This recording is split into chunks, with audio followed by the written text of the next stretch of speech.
Hello, everyone. I think most of you on the call know who I am. My name's Casey O'Connor. I'm the director of the Jesse Harper Council and Athletics Director Circle here at Notre Dame on the Athletics Advancement team.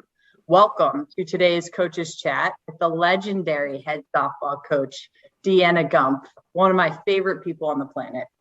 As many of you know from being followers of the program, the softball team is coming off another successful campaign, making their 21st postseason appearance in 21 tries. We are so thrilled to take an inside look at the program here today. Before we start, just a quick word of thanks. We do these chats exclusively for our team alumni, Rockne Athletics Fund members, and other athletics donors, so that you have the opportunity to be a little bit more engaged with our programs and are able to see the impact that your gifts are having on a day in and day out basis. Our teams could not do what they do without your support. So thank you so much. First, I want to introduce our head coach, Deanna Gumpf. Coach Gumpf is in her 21st year as head coach of the softball program here at Notre Dame and her 25th year overall at the university. Coach has a whopping 785 career wins and has led the Irish to an NCAA postseason appearance each and every year that she's been at the helm. But beyond the X's and O's, Coach has done a tremendous job building a sustained culture of excellence within the program and on her staff. She has brought the Notre Dame softball family to life by always putting her student athletes first and always welcoming the Notre Dame softball family back when they're on campus. We're so lucky to call her our fearless leader. Coach, welcome and thanks for being here. Thanks, Casey. Also here with us today and to help host our chat is one of the very first pitchers that Coach Gumpf took under her wing here at Notre Dame, an 01 grad, Sharon Richardson. Also her birthday yesterday, so happy birthday, Jen. Thank you, Casey. During her playing career, Jen was a standout pitcher, earning all conference selections all 4 years and was named a two-time team captain. After graduation, Jen went on to build a very successful career in television for the well-known late night show, Jimmy Kimmel Live, where she's an executive producer. Beyond all of her accolades and success, though, Jen is a tremendous representative of the Notre Dame softball program and someone that I like to call a friend who taught me as the very first alumni that I met in the outfield my freshman year, shagging balls during a football Friday practice, that it's incredibly important to pay it forward. And she's done just that with her time as content treasurer here at Notre Dame. So thank you so much, Jen, for being here. And with that, I will turn it over to you. Thank you, Casey. Yes, thanks, Casey, for helping us out to get this thing rolling. But Jen, let me first start by saying how excited I am to talk with you today and have this conversation, because as you know, you're my very favorite player because you never, ever cause me any headaches or a hard time ever. I know I'm your favorite, but, I also know you're joking because you have a lot of players and alumni on this call and you don't want to hurt their feelings either. But I will say, Deanna and I have a very special relationship because, as Casey mentioned, Deanna and I both started at Notre Dame the same time. We joined the Notre Dame softball program the fall of '97. It was my freshman year. And Deanna was the assistant coach there and pitching coach at the time. And we obviously created a very special bond from the moment we stepped on campus. And, both of us came to Notre Dame with the same goal in mind, which was to elevate the program and take it to the elite level of college softball. And I will say that from my perspective, I think we set the stage very early and it's continued to evolve over the years. Deanna, let's start by talking about last year, the last 18 months. So obviously, March of 2019, COVID hits. The season just all of a sudden comes to a screeching halt. I'm sure you had, obviously a lot of very disappointed players. You guys were disappointed. We were all disappointed. Here you were getting ready to embark on your conference and postseason. And then coming out of that into last year and the success you had. Can you share with us a little bit about the experience you had as a team and the success you had in 2020? Yeah, it was, that was a crazy time. And, for about a month, we kept thinking we might come back in 2019, like we might get that opportunity to play. And every time I got on a Zoom call with the team, our outlook became a little dimmer and a little more, more dim. And it to the point where it's like, okay, we're done. And that was that was a weird time. And I'm sure it was a weird time for everybody. But I think a lot of really good things came out of it. And I think last year, what we were able to do last year and how we handled last year, I completely give all that credit to all the work that the girls put in starting in that spring of 19 after we were separated. Because the way that they took care of each other last year during, the mask wearing, not being able to leave campus really and not being able to do much and taking care of each other on the field and off the field.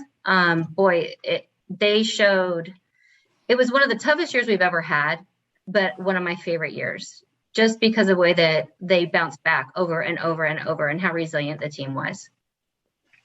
Now, so speaking of resilience and bouncing back, now you have the fall season. Right. What's your plan for approaching the fall schedules, what's your competing schedule, but also just coming out of last year and getting ready for the spring? Yeah, the fall is special for so many reasons, but it's about the development. And, most people on this call understand that completely because we try to figure out, as a brand new team, whether there's 4 new players, you lose 4, you gain 4, it feels so different. So we're really starting from scratch. So, it's all about development and preparing for the spring. So every day that we're out there, we have an absolute plan and goals in place to make sure that we're a little bit better every day.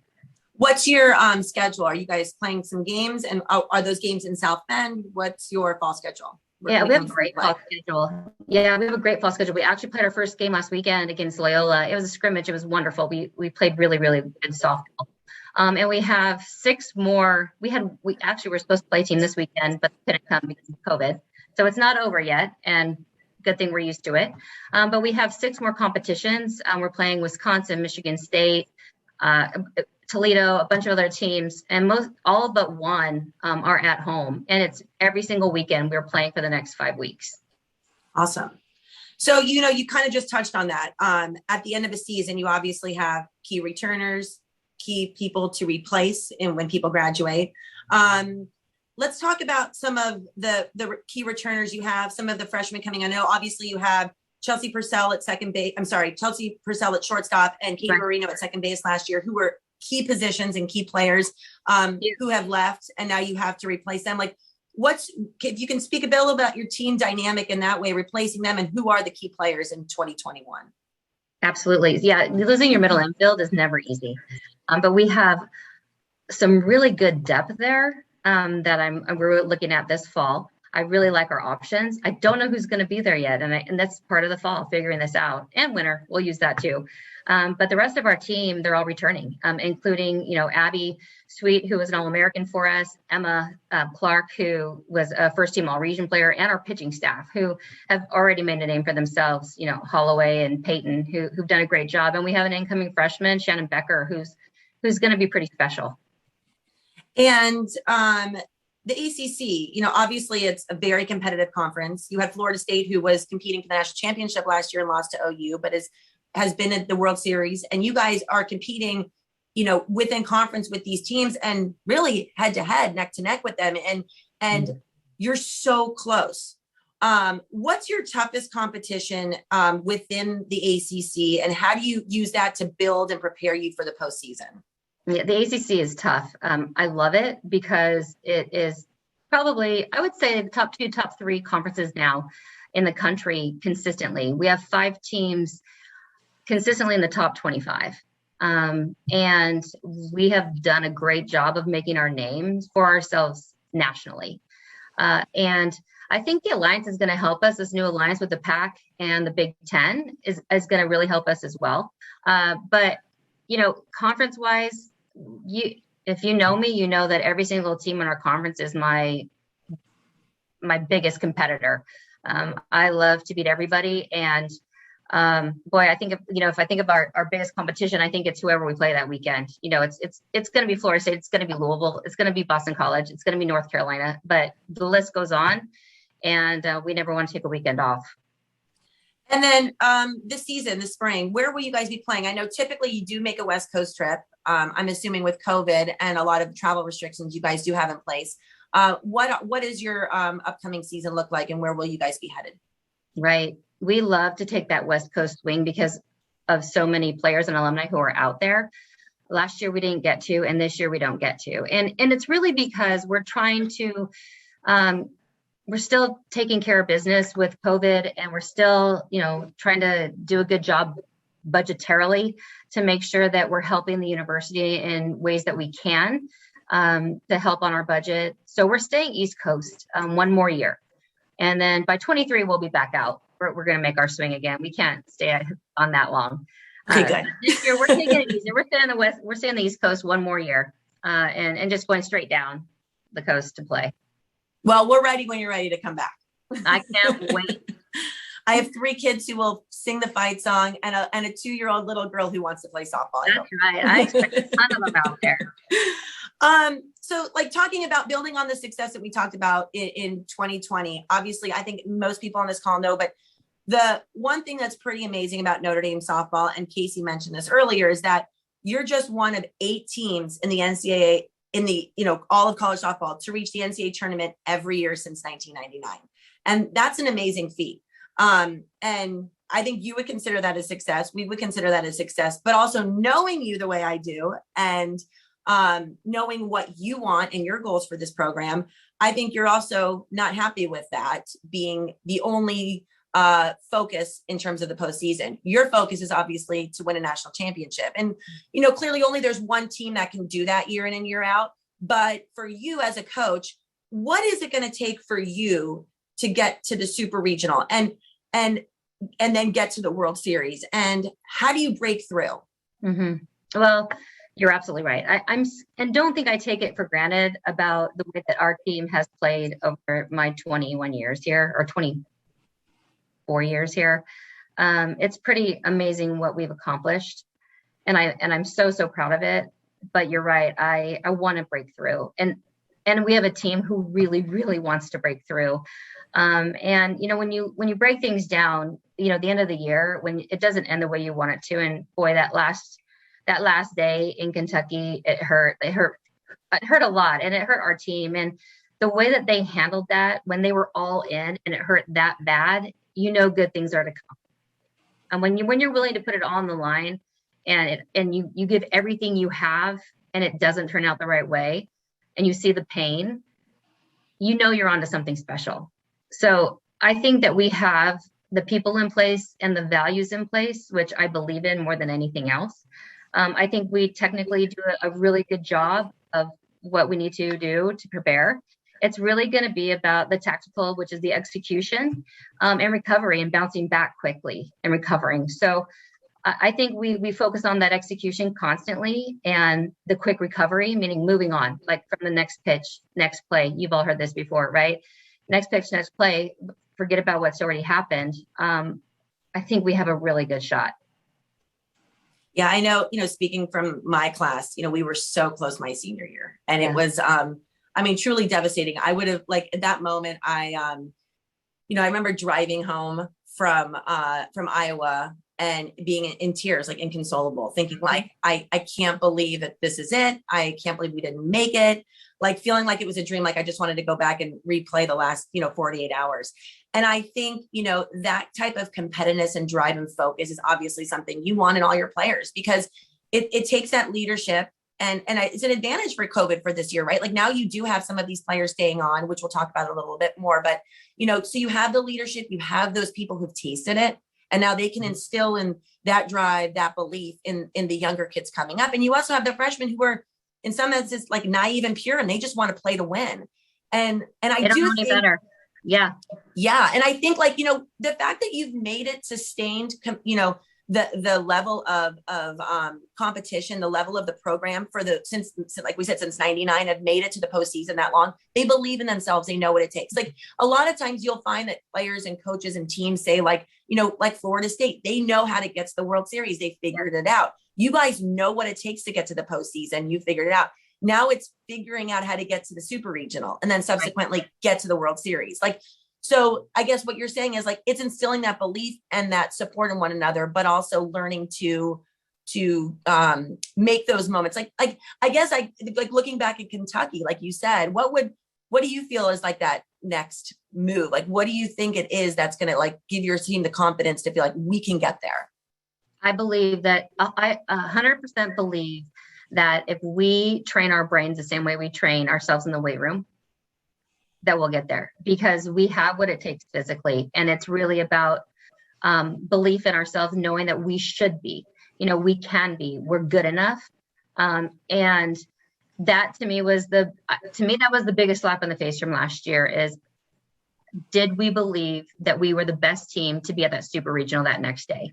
And my whole goal this year is to make sure that this team knows and believes that they're good enough to be there, because they are. This is a really, really good team, and I can't wait. It's something we talk about every single day. Winning the ACC championship we talk about it every single day. Because when we win that, we become a top 16 team. When we become a top 16 team, then we host a regional. When we host a regional, everybody knows it's your best shot. Well, we're ready to join you guys in Super Regional and the World Series. So you've got a lot of support on this call and in your Notre Dame community. So the culture of Notre Dame softball, and, we've talked about this leading up to this call and stuff, but, during my 4 years there, it felt like, every year was a new theme. Right. And like jokingly, our senior year, we were all in a Hummer dressed in fatigues, like looking like we were going to war. And I think like the approach was like, you came to Notre Dame, I came to Notre Dame that same year, and it was like, we wanted to win. We were focused on that. And getting everybody on board with that same focus, getting the team each year to be made sure that they were focused on that same goal was in that mind themed a certain way that the coaching staff felt worked with that team. But then obviously over the course of your tenure, you guys changed the focus, being less year to year and more about an overall culture of Notre Dame softball, which I think is incredibly important to the success of the program and its success as a head coach. Can you tell me, like, when did you decide to change that year to year approach, adapting each team in that way to making a focal point of like, this is Notre Dame softball. This is our culture. And what is that culture? Yes, we you're right with the, each year was something different, trying to find the quick fix, right? Trying to do the one thing that makes us, better. And I can tell you, it took a lot of time. And I think it took a lot of experiences to realize what we wanted Notre Dame softball to be. And I remember very clearly sitting down in 2012 and saying, we aren't proud of our product at this moment. We're better than this. We have a group of people who deserve better than this. Our girls deserve everything that, they came here for all these amazing reasons. We want them to have this amazing experience, and we can do better. And I think that's how we sat down and we worked really, really hard on really building the foundation of what we thought was so important. And that's our guiding principles. It is truly the pillar of everything we do. And if you break down our program, if you've ever talked to anybody in our program, they're going to talk to you about our guiding principles, because truly that's the bricks and mortar of who we are. And that will never change regardless of what new team comes. This is our foundation. This is who we are. But how we define that changes with each team. That's where it changes. That's where it becomes their own. And that's where I think it really becomes that special groups, how they see it, what's the above the line standards, what's below the line standards for that team. And we've come a long way, and we've done so many cool things to really make it ours. Like, our guiding principles are ours, and they matter so much to our program. Do you want to talk about those 6 guiding principles, or is that something you want to keep closer to the vest? No, I share them with whoever wants to know them, because I'm so proud of them. There's 6 things that we talk about every single day. We will be unshakable. We will play with toughness, tenacity, and enthusiasm.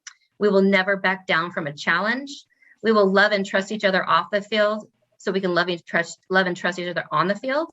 We will represent the University of Notre Dame, our family, and ourselves in the utmost manner, and we will be selfless. And then each team defines them to how it fits for them. And it's really been something that is very meaningful, and it matters. Well, and I would think that, it's kind of like these guiding principles serve as like the house of Notre Dame, like Notre Dame softball. It's the pillars, it's the foundation. And then every year, you know, you could change the paint on the walls with the team, or put a different picture on the wall. And those things can be fleeting in that moment, right? In that sense. So it's like, you know, these girls come in knowing that this is what this program is about. And in essence, like, you recruit based on these fundamentals. You're looking for players who fit your culture. 100%. Not necessarily just replacing a picture, like a person, right? So like when someone's leaving, yes, but it's really about making sure you're getting the right player in here to fit this culture. Exactly. I mean, when we're recruiting kids, we talk about these things. And if it doesn't resonate with them, they don't fit. Yeah. Because, you know, there's a lot of great pitchers out there, but we need one that understands that these things matter. And to live above live within these standards of what we think are so important. So thinking about that, like in terms of recruiting, like, looking for a great athlete, obviously, I think is important, but what are the characteristics that you're looking for overall for that your Notre Dame softball student athlete? Yeah, well, physically, you know, we obviously, like you said, we're looking for people who stand out. Maybe, you know, I always say I'm always looking for somebody who does something better than what we have. And sometimes that's not easy to find, but you're always looking for something special. I want someone who, you know, I love a balanced lineup. I love people. I love fast. I love powerful. I love the people in the middle, because there's a job for everybody in the lineup. So offensively, we're always looking for certain people who fit these things. But at the end of the day, if I'm looking at 4 people for that one spot, it is 100% goes down to who's the best fit, who understands Notre Dame and how special it really is.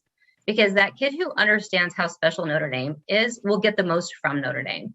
And that's the person that will be part of this place forever. And that's the person whose family will become part of this place. And really, they never leave. And to me, that is the thing that I'm the most proud of, are my alumni, because they're amazing. And what they've done, it's just, it gets me. Well, I will tell you that, you know, I remember my recruiting experience, and you weren't there at the time, because you joined. I remember getting the call from you in the summer saying that you were going to be the pitching coach, and I was thrilled because I got recruited and agreed to go to a school because I loved it so much without a pitching coach. So that was its own feat. I remember that. Coach Miller and Coach Bybrick did a really good job recruiting. But you know, it's funny because I think back to my trip, and I was in, so at the time, for those of you who don't know, they used to do the pep rallies in the Joyce Center, and it was Ohio State, and it was Lou Holtz's last season. And my parents came out on my recruiting trip with me, and I was sitting in the Joyce Center, and the lights dim and the band comes in, and I like kind of get chills just thinking about it now, playing the fight song. And I was incredibly overwhelmed. And my dad told me later that he had turned to my mom and said, she's going here. And this is, you know, I'm from Southern California, the first of 4, like leaving home seemed like a daunting idea to me at the time.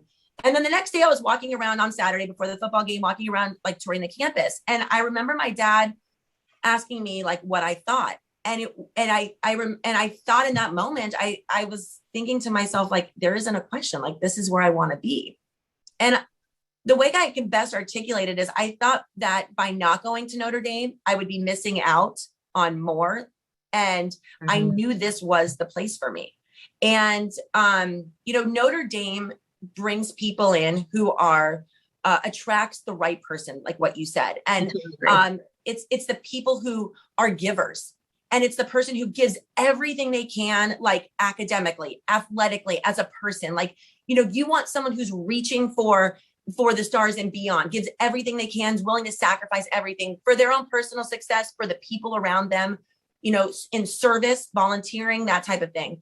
And then that way they're successful when they're at Notre Dame. And then beyond that, they're giving back to Notre Dame and the community afterwards. And it's not, you know, we always say the cliched saying it's not a 4-year decision, it's a 40-year decision, but that really is the type of person you want, because it's a testament to the work to the Notre Dame community, the community of alumni. And it's a really unique, special opportunity to be part of Notre Dame. And I think, you know, again, the giving component of it is hugely important.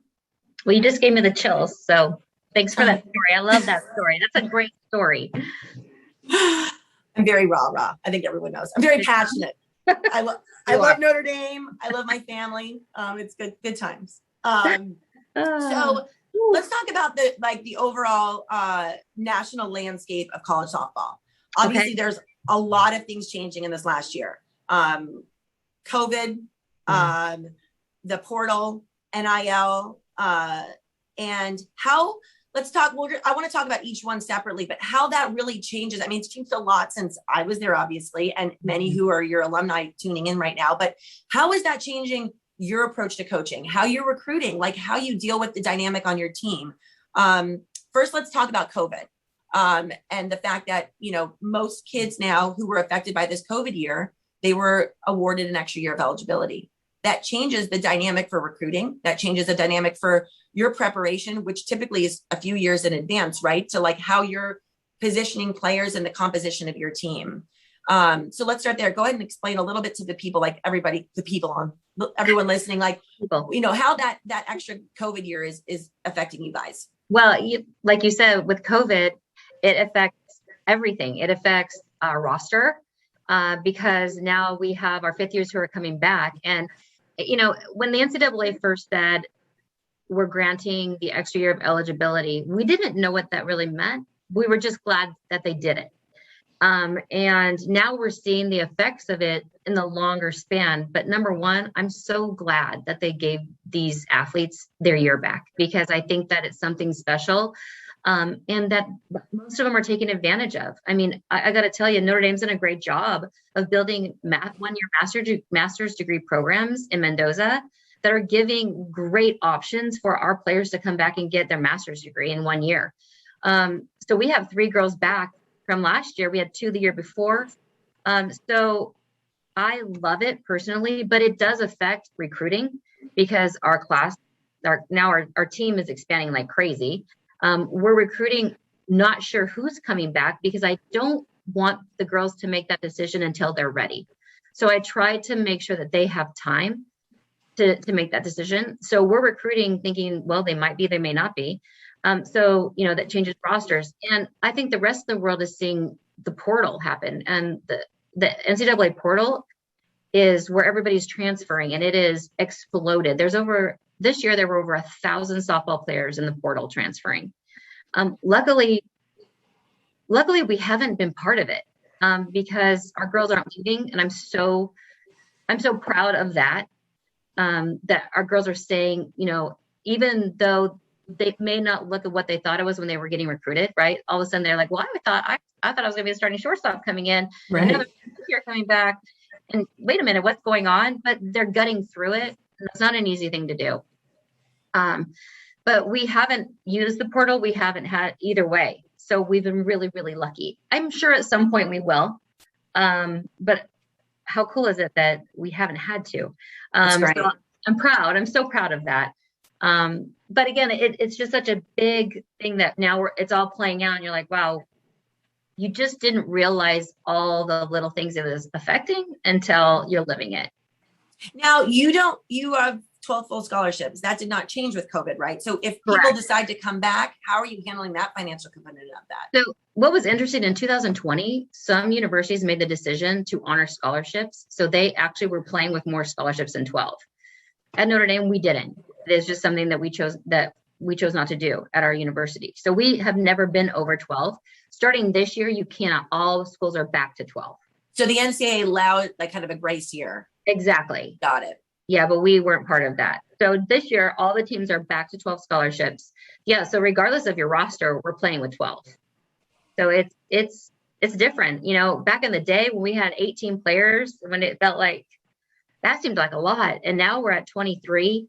Potentially more than next year, we'll have more than 23. So picture the locker room with 23 people. We're really looking to expand our stadium because now traveling. Traveling. When I was there, everyone traveled. Like, yes. Do you travel the entire team now? How does with COVID and with the expanded roster? So no, we don't travel everybody. And that's a lot too. That's tough. And that's why communication is so, so important with this crew and just talking through things, and I think that the biggest thing that we've realized is if you're injured, you shouldn't travel. And it makes sense, right? You know, it makes sense to stay home, recover, you know, rehab. So that's a big part of it. And we do have injuries at times, so that takes care of it. But that's the worst conversation is when you tell a kid she can't come and she's able to. That's no fun. And I wouldn't wish that on anybody. Yeah, that is a hard conversation because you want to feel part of the team. And I was injured over time. I remember Chris Ganneth McCleary at the time and I were both hurt, and you know, we were pushing to be able to travel. I think thankfully at the time, I think it was local, so we were okay. But it becomes very isolating, and that Absolutely. makes, again, that's even, you know, a stronger testament to your coaching staff and the culture of the program to continue the morale and make sure everyone feels supported and part of the program. Absolutely. And it's something that we spend a lot more time on now too, because it's just, you know, who wants to be in those shoes? Nobody. And because everybody's putting in the same amount of work, right? It doesn't matter if you're a starter or not starter, you're all putting in the same work and you care just as much. So yeah, it's tough. I don't envy you. That's a tough position. So you kind of touched on the portal. Can you explain, you know, for many of us, this is a new element to all college sports. But when we were playing, it became, sorry about that. It became a situation when someone was interested in transferring, they had to be released by the school. Oftentimes sit out a year, and if they didn't have the year of eligibility, potentially lose a year of eligibility. But now with the portal, it's like everyone's like a free agent. Like Correct. You can go wherever you want. You have no tie to a school. Nope. And it seems to me personally like a little bit frustrating because what values are you teaching to the student athlete when they have no ownership, no loyalty? There's seems to be a little bit of a lack of integrity when you can go outside of your team and outside of your coach and just decide to transfer to another university and have, you know, basically no tie to anything. Right. Can you give us your insights on that? And also you said it a little bit ago, but like your philosophy in coaching and how you deal with that. Yeah. Yes. It's weird, because it is new. We haven't dealt with it, but now if a student athlete wants to transfer, they do not have to tell the coach. They just need to tell someone in compliance. And then they enter the portal. And even if you enter the portal, you can come back on the team if your coach allows you. Now, if you know me, that's not going to happen. I wouldn't. If we're speaking candidly, I mean, I think it's crazy if you put yourself out there and you're like, oh, but I really do want to play on your team. Yeah, Sorry. Yeah. But yeah, it's a really weird dynamic. I think the portal is being used almost like the grass is greener mentality, and usually it's not. But I think it's being used both ways. So I think sometimes coaches are using it to their advantage too. They're like trying to get rid of kids and then to pick somebody else up, pick up some, because the transfer game is huge. I mean, some coaches aren't even recruiting anymore. They're just using the portal for recruiting. So it is a whole weird world that we're in right now. I kind of like recruiting and I like to develop our players. So I'm sticking with that. Well, and that's your culture, right? Like we just got done saying, like, you're looking for that person. Hopefully you're recruiting somebody who isn't looking to flee at the moment of adversity. Right. Like you want someone who's in it, who's willing to fight through it. And that's the type of person and quality of athlete you're looking for when you recruit and want as part of your program. Like, exactly. I know that at 18 years old, what you may think works when you're 20 or 21, even as a senior, like it may not. And so this, I think for the right opportunity, this could be used effectively, right? For 100%. There's reasons for it. But I also feel like it shouldn't be used as like the get out of jail free card, or, you know, in a moment you're escaping with no liability of what your actions are. And I think that's tough. You have teams, you know, basically relying on people, and it's unfortunate. But I think like if you're tuned into your culture of your team and the players, you know if there's a problem. So there shouldn't be too many surprises in that sense. From my experience, you're 100% right. Well, good luck with that, Deanna. Thanks. Do you want to speak a little bit, because this is something we obviously don't have any idea, and it's very new in the world of college sports, but is the name and image likeness, the NIL, where, you know, players now have the ability to earn money and use their likeness and their name to like I said, to financially benefit from that during their collegiate years and not wait till after. Right. Can you share with us a little bit of what that exactly entails and how that affects you and your players? Yeah, I can share a little bit, but all I can say is we all need to sit tight, buckle up, and get ready for a ride, because I feel like we're just at the beginning and it's changing constantly. So I know what I know, but I don't know a lot.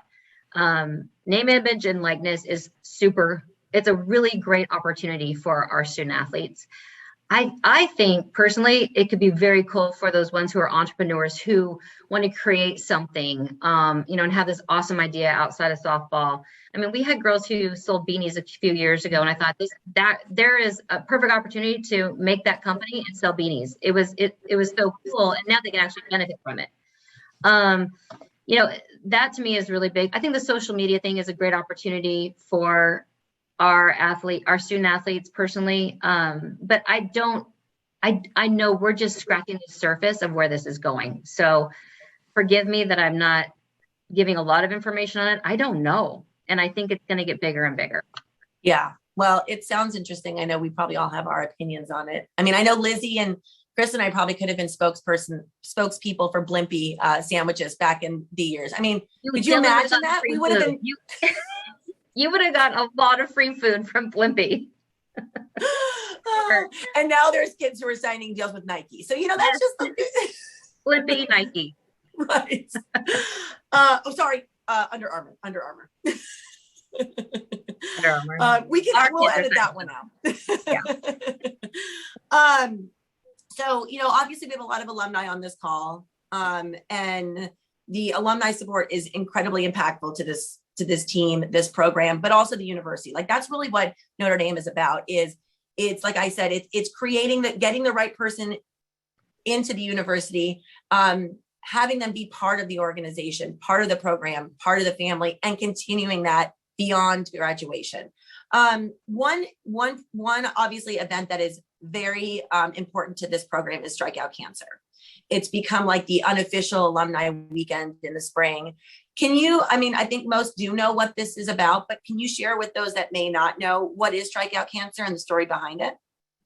Yes. So September is our 11-year anniversary of Tatum being diagnosed with cancer. And Tatum is your daughter. Tatum is my daughter. And from the moment she was diagnosed, I'll tell you, our group, this Notre Dame family rallied. They rallied around our family. You all made everything so much better. The days were better because of Notre Dame. And the greatest thing that came out of it is all the good that this program has done for our kids in our community now. We raised over $500,000 now for kids in our area who are fighting cancer. All the money goes to their families and the children to make their days better. It's gas cards, it's hotel rooms, it's when they have to go down to get radiation, we pay for that trip.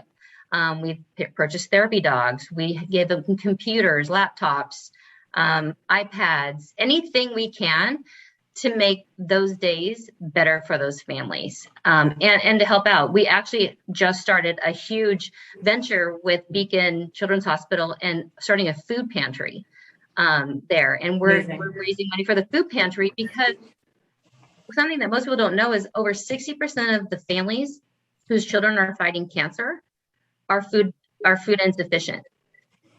So sometimes those families are choosing not to go get their children treatment because they have other things to worry about. They're trying to survive. And so the Children's Hospital now, the Hem-Onc Clinic, is giving food to everyone who comes in to get your treatment. So your kid's getting treatment and you get to fill up as many bags as you want with food. I mean, it's just such an incredible thing that we're doing, and I'm so excited. And the team is jumping on with that too. So we've made such an impact. And to me, that weekend now is so incredible because, like you said, it's our unofficial alumni weekend. And it is my favorite, hands down, my favorite weekend of the year, more than winning, because of everybody who comes back, because our alumni are incredible. And what they've done and made this so special is incredible. And it truly is the purest form of Notre Dame family that I can think of. That night and that weekend, take a picture of it, and that is Notre Dame family. Now, obviously last year we weren't able to do it. Well, the last 2 years. I know I personally was planning to come out in the spring of 2019 and bring my family out. And last year we weren't able to do a big event. Will you guys be able to, do you hope, are you planning to try to host it this spring on campus? Yes, we're super hopeful about it. It may look different, but we're doing something because we've waited way too long. So we're definitely doing something. It might look different depending on where we're at in our nation with COVID, but we are getting really creative, and we're going to be doing something. It might, like I said, it could look different, but it's happening. And year in and year out, for those that can't come back to campus, like you can obviously donate, right, financially. There's things that I know I've done, like you can sponsor a table or sponsor a round of trivia on trivia night, which is the night that's sometimes it's been Friday, sometimes it's been Saturday night. Yes, it depends on the week, on the game schedule for that weekend, and wherever we're hosting. That it depends on their schedule as well. So it's Friday night or Saturday night. Well, we're all looking forward to seeing the information about that, and hopefully we can all be together in the spring and support you guys, support all those families dealing with childhood cancer, and obviously Tatum. What's Tatum up to right now? Can you give us an update? She is 15. She is playing volleyball, and she drives me absolutely nuts. Perfect. Yeah. I don't think any of us would have suspected anything less. But y'all could call that. So, obviously we've said it a lot throughout this conversation, and you really pushed hard on it in this last, with regards to Strikeout Cancer, but the alumni and the giving back is really important to you and to the program. There's obviously certain things that the alumni can do from a financial perspective, but also from time. So like if people don't have the financial means to donate at this moment, like they can do things that can impact the program. And like for me personally, I've tried to stay very involved. It's unfortunate that I haven't been able to be back at campus much because I really take pride in like knowing the girls and having a relationship with the program. And so things that I personally have done, with regards to the team is like when they've been out in Southern California, we've organized dinners and we've given like mentoring conversations and talk kind of like a career development opportunity for the girls to ask questions and share my personal experience in terms of my professional trajectory and what I've done in my career. And I've actually hosted the team a couple times here at Jimmy Kimmel Live. They got to meet Jimmy a couple of years ago. We've also done some shadowing opportunities here. I've had a few different players come through. I've had them shadow me for a couple of days. I've had people intern when we had internship programs here at the show. So those are ways that I personally could have contributed and given back. Also, obviously, financially, we've donated year in and year out, which helps. But I think for those that are listening and are looking for ways to engage, those are just some easy ways, alumni, supporters of Notre Dame softball, that you guys can give back, that people can continue to stay involved in the program.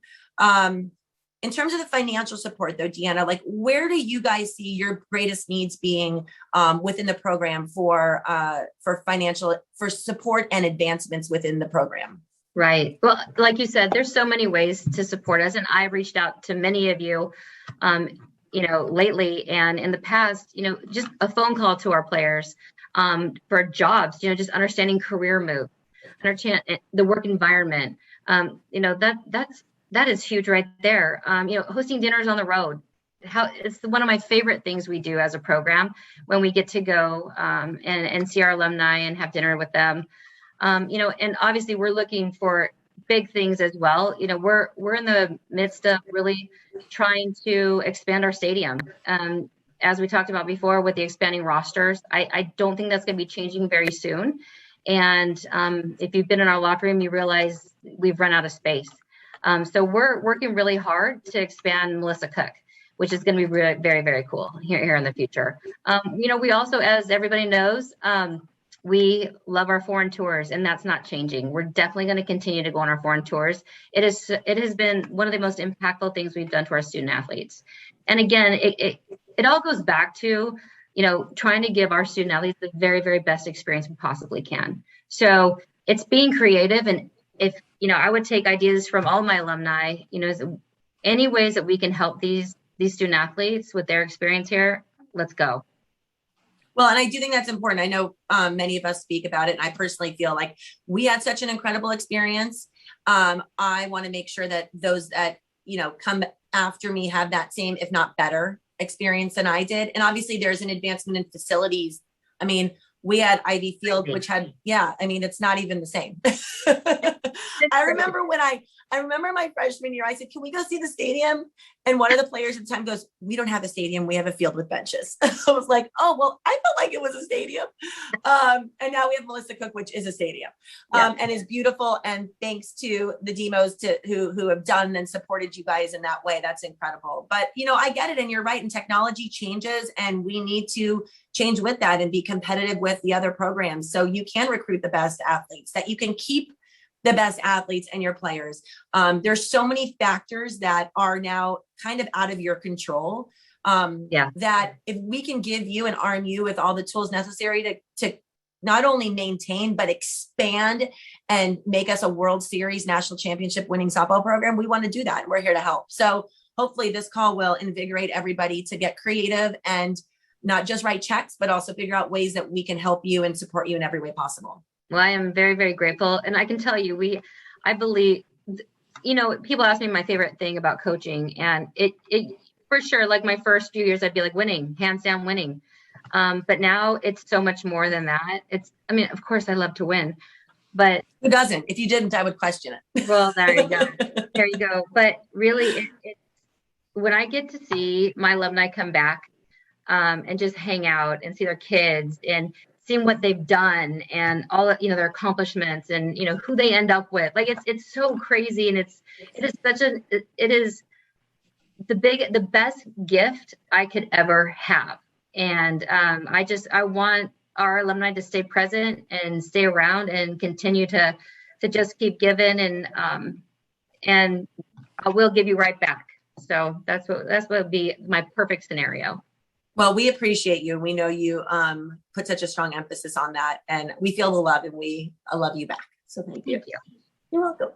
And you're going to have to hold on for another 16 years because Olivia's only 2, and I think she really wants to play with you. I love you, and I will not be here. You'll be coaching third base in a wheelchair. It'll be perfect. Yes. I'm going on record. I will not be here in 16 years. Okay, in the stands watching and cheering everybody on. So I think that kind of ties up what we wanted to touch on, but we do have some questions from some of your alums and other people. Okay. Sorry, I keep getting interrupted. The first question comes from Amy LeBeau. What will it take to get Notre Dame to the College World Series? Well, I appreciate that question, Amy. And we kind of talked about it earlier, but I do think it's pitching, it's timely hitting, it's belief, but it's all those buckets. It is having, the right technical skill, the tactical skill, having the right values, which I think we have all those, and really rebounding and belief. And I think when you put all that together, it's going to happen. And we know what we need to do, and now it's about just doing it. So, Jarrett Kennedy asks, right? Well, yeah, we get married, Deanna. I know that's hard to understand. I struggle with that. Describe how you've evolved as a coach over the last 20 years. Oh boy, I definitely think life experiences changes all of us, right? Our experiences in life change who we are, and hopefully we keep getting better. So I've definitely evolved. I'm not nearly as mean as I used to be. I think I have a lot more patience. And I think I'm less controlling. So I would say those are 3 things that I have evolved. But you know what? I think I enjoy it more now. And I think it's that trust. I think it's trust in myself, my staff, and my players. And I think that the longer I've been around, the more I can appreciate. I can appreciate the whole thing. So I enjoy it a lot more. So you mean you don't give your pitchers a hard time when they're complaining that it's cold out and they're trying to pitch? Well, no, I still do. I think those of us who are parents can probably relate, because I feel like I was I am a very type A personality. And once you have kids, I mean, I have toys everywhere. You just can't sweat the small stuff. And you don't realize that. And candidly, like you were a parent to 18 to 21-year-old girls.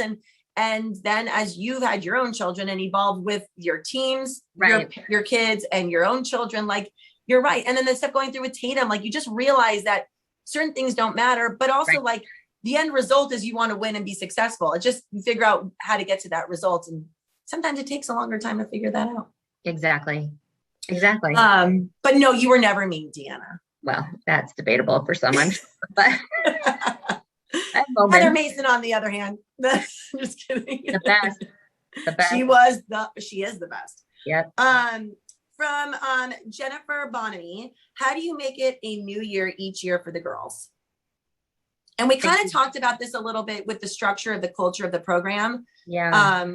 So wondering is there more to expand on that? No, I think it really comes down to, we do make sure that the same structure and the same foundation is always there. But I do think that every year has such a different feeling to it. And it is really the people who are in it. Even, like I said, even though there might be 4 or 5 people that are different, it feels different. I think relationships evolve, they change. It is, I think it naturally flows to feel different. It sure does feel different to me every year. So, we talked about this before, and I think, and I talked to Lizzie a great length about this. Like, I think coaching has to be one of the most frustrating, in particular, like a seasonal coach, has to be one of the most frustrating positions and jobs to be in, because here you are, you start in August, you basically every year have to build up for that year. You work really hard from August to May, early June, and then only one team really truly wins at the end. And right, it would be considered successful, right? But every program has their own level and defining markers for success. But like, you work so hard, and if you come, like, for example, last year when you fell just short of your goal of getting to the super regional, like, it's kind of tough to then feel like, okay, I have to start from square one all over again in August. Like, how do you manage that? That's really tough. Yeah. And you know what it takes about all summer to get yourself back, to get myself back in a good place. It takes a lot, and it takes time.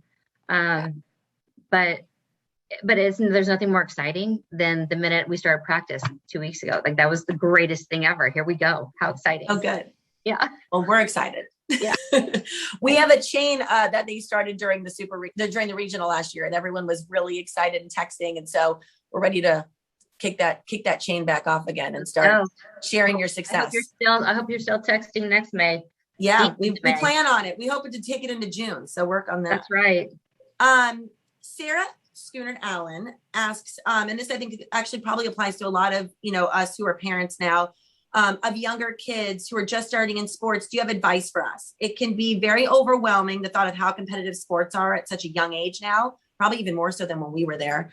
And the thought of kids being burnt out or being pushed too early is on one side, but on the other side is if you don't start them early and get them into things, then they fall behind.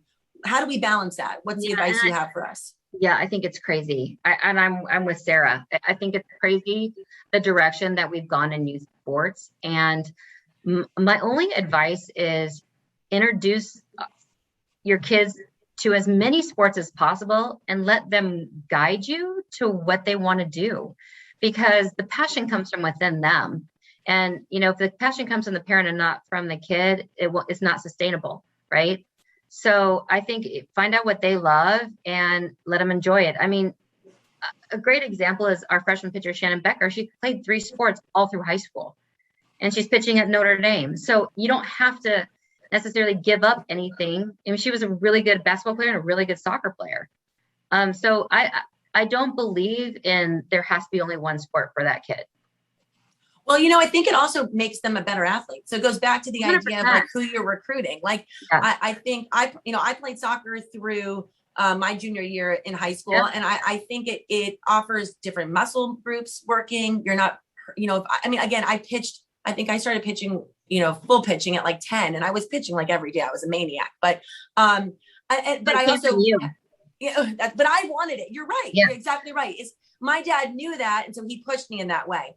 And I think, just my sister who also played here, like she had a different approach. Like she didn't have that same personality, but still had success in it, but also played different sports and also played soccer for a long time. So I think each kid, as a parent, I think you have to take cues from them, and as a parent myself, like I have a 7-year-old who, and 5-year-old boys who their friends are already playing year-round baseball or year-round soccer. It just seems maddening to me. No. Yeah. Talk about injuries. Wait. Right. Yes, absolutely. Let's take the arm care. Yeah. Lots of ice. Mm-hmm. Start kids in massaging earlier, right? No. Oh, okay. Sorry. Good question, Sarah. Okay. From, Dana Bouquet, what is your favorite song and why? That's funny. I know what it is. Well, I think I do. Well, I love anything Pink. So if I love Pink, but Stand will always be my favorite song because it is about my daughter. So yeah. What were you thinking? 80s? I was going 80. Yes, well, I was going. See, I love 80s music too, but there's not. So you can say, You'll Make Me Happy, 80s playlist, Pink playlist, and Stand. Okay. By Rascal. Listen to it. Yes, I love good Rascal Flatts. Mm-hmm. From Lisa Tobias, sorry. What are the biggest changes you've seen in women's softball from when you started coaching to now? That's a great question, Lisa. Technology, I think, is the biggest change. I think a lot of people say the players are different. I disagree with that. I think that in the core of it all, a great person's a great person throughout the years. But I think technology has changed dramatically. It's changed our game. I mean, think about the games that are on television now. It changes how we scout teams. It is incredible how useful technology has become in our game. I mean, it's exit velo. It's pitching velo. It's spin rates. So everything has evolved so much where it had nothing before. Did you use a lot of that? I remember years ago you installed all those cameras to help with with hitting and pitching and things like that. And that's just from a competitive like player development side of things. There's also like the recruiting, and obviously as you mentioned, like watching teams play, you can use that as a scouting tool. But like using social media and using technology as a recruiting tool is also huge. Exactly, it's a big part of selling yourself and gives us a look into who that person is, for sure. Alexis Madrid says, what is your proudest moment with Notre Dame softball? That's tough. Besides coaching me, of course. That was, we already said that. My favorite. The proudest moment, I have way too many. I have so many proud moments. And, it's as simple as obviously the wins are in there, but it's again, like when our alumni come back, nothing makes me more proud. It is our culture. I'm so proud of how our culture has evolved and how it's consistent and it's who we have become. I'm also so proud when I see someone's perfect game, the first perfect game you've ever thrown, or that first home run, or gosh, how cool is it that I have all these amazing moments that I get to share with these girls in their lives. So there's so many, and I'm just so lucky to be part of it. To be part of it. I think that's really neat and special. And I think the fact that you've been there for so many of those really, truly is remarkable. And I hope we hope that the most memorable moment soon will be playing in the College World Series. So I am with you. And your alumni will all be there for you. So. I can't wait. On every single one of them. So Steph Mola Felicetti would like you to do your favorite cheer, and I think that'll be the last question of the day. Okay, I can't do my favorite cheer, and I think she just wants me to do the guacamole cheer. I think that's where this is coming from. And I think that's exactly what she's looking for. She's looking for the guacamole chair, but I can't. I love mola, but I will not do the guacamole chair. Oh, do you want me to do it? Please. Hey, guacamole, hey, guacamole, hey, guacamole. All right, now that's your turn. That was really good. No, I was doing it to set you up. No, I love that chair. It's historical. That's for sure. Well, Steph is historical. She was the ball girl when we would go to Florida when I was playing, and then she came through and she was at camps and all sorts of things, and then played for Notre Dame and has gone on to do wonderful things, worked for the university. So it's that she's another excellent example of recruiting and the quality person and somebody who continues to give back. So like many of the people who are listening in today and will listen in the future, I think it's incredibly important to continue to stay involved and support the program any way we can. I want to thank you on behalf of the alumni and supporters of Notre Dame softball, your former players, thank you for all that you do for this program. Thank you for continuing to keep us at the top level of college softball. We're rooting for you to get to that super regional and World Series in 2021 or 2022 actually. And we can't thank you enough for all that you do for Notre Dame softball. So thank you, Deanna. It's been an honor to be part of this today.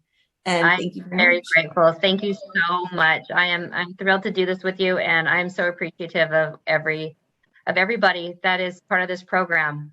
Thank you. Well, stay safe, stay healthy, and go Irish. Go Irish.